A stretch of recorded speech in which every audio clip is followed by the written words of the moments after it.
Hi friends, welcome to Cooking Jofina Computer Knowledge. இந்த வீடியோவில் நம்ம என்ன பார்க்க போகிறோன்னா மைக்ரோசாஃப்ட் வேர்டில் ஒரு ஈஸியான ட்ரிக்ஸ் அண்ட் டிப்ஸை தான் நம்ம பார்க்க போகிறோம். இப்போ நான் இங்கே டிஸ்பிளே பண்ணியிருக்கேன் வேர்ட் பேஜில் பார்த்தீங்கன்னா இங்கே வந்து 2 பேஜஸில் வந்து இங்கே வந்து டிஸ்பிளே ஆகுது.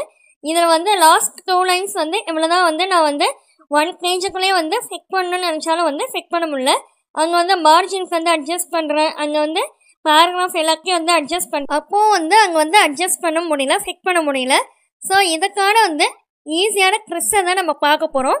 இதுக்கு நம்ம ஃபஸ்ட்டு செய்ய போகிறது என்னென்னு பார்த்தீங்கன்னா, மேலே அங்கே குயிக் ஆக்சஸ் டூல் பார் இருக்குல்ல, அதில் வந்து ட்ராப் டவுன் லிஸ்ட் சிம்பிள் வந்து அங்கே இருக்குல்ல, அதை வந்து கிளிக் பண்ணிக்கோங்க.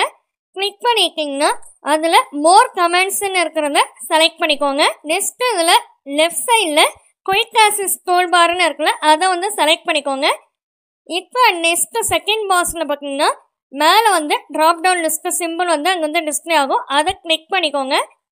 கிளிக் பண்ணிவிட்டு அங்கே ஆல் கமெண்ட்ஸுன்றதை செலக்ட் பண்ணிக்கோங்க. இப்போ நமக்கு இங்கே பார்த்தீங்கன்னா குயிக் ஆக்சஸ் டூல் பாரோடைய எல்லா கமெண்ட்ஸும் இங்கே வந்து டிஸ்பிளே ஆகும். இது அப்படியே வந்து லிஸ்ட் வந்து ரொம்ப பெருசாக இருக்கும், அதை வந்து அப்படியே ஸ்க்ரால் பண்ணிக்க வாங்க. ஸ்க்ரால் பண்ணிக்க வந்தீங்கன்னா ஷ்ரிங்க் 1 பேஜ்னு இருக்கும், அதை வந்து செலக்ட் பண்ணிக்கோங்க. இப்போ அங்கே ஆட்னு ஒரு பாக்ஸ் இருக்குல்ல, அதை வந்து கிளிக் பண்ணிக்கோங்க. இப்போ லாஸ்ட்டாக இருக்கிற பாக்ஸில் பார்த்தீங்கன்னா நம்ம என்ன ஆட் பண்ணமோ அந்த ஷ்ரிங்க் 1 பேஜ்ன்ற கமெண்ட் வந்து இங்கே வந்து ஆட் ஆகிடும். இப்போ கீழே வந்து இம்போர்ட் ஆர் எக்ஸ்போர்ட்னு இருக்குல்ல, அதில் வந்து அதை வந்து கிளிக் பண்ணிக்கோங்க. அதில் எக்ஸ்போர்ட் ஆல் கஸ்டமைசேஷன் வந்து கிளிக் பண்ணிக்கோங்க. ஒரு டயலாக் பாக்ஸ் வந்து ஓப்பன் ஆகும், அதில் சேவ்ன்ற ஆப்ஷனை வந்து கிளிக் பண்ணிக்கோங்க. இங்கே வந்து ஓகேன்ற ஆப்ஷனை வந்து கிளிக் பண்ணிக்கோங்க.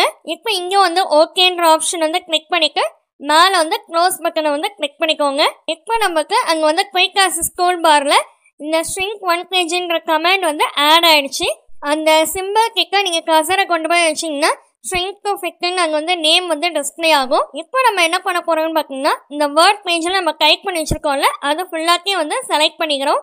இப்போ இதுக்கு கீபோர்டில் Ctrl+A இந்த 2 பக்கத்தையும் வந்து சேம் டைம் கிளிக் பண்ணிக்கோங்க. இப்போ இந்த வேர்ட் மேலே இருக்க எல்லா வேர்ட்ஸும் வந்து செலக்ட் ஆகிடுச்சு. இப்போ அங்கே மேலே இருக்கிற அந்த சிம்பிளை ஷ்ரிங்க் டு ஃபிட்னு இருக்குல்ல, அந்த சிம்பிளை வந்து கிளிக் பண்ணிக்கோங்க. இப்போ நமக்கு 2 பேஜஸாக இந்த வேர்ட் பேஜ் வந்து இங்கே வந்து 1 பேஜாக வந்து ஃபிட் ஆகிடுச்சு. ஓகே ஃப்ரெண்ட்ஸ், இந்த வீடியோ பிடிச்சிருந்துச்சுன்னா லைக் பண்ணிக்கோங்க, உங்கள் ஃப்ரெண்ட்ஸ்க்கும் ஷேர் பண்ணிக்கோங்க, சப்ஸ்கிரைப் பண்ணிக்கோங்க. தேங்க்யூ ஃபார் வாட்சிங். Have a nice day.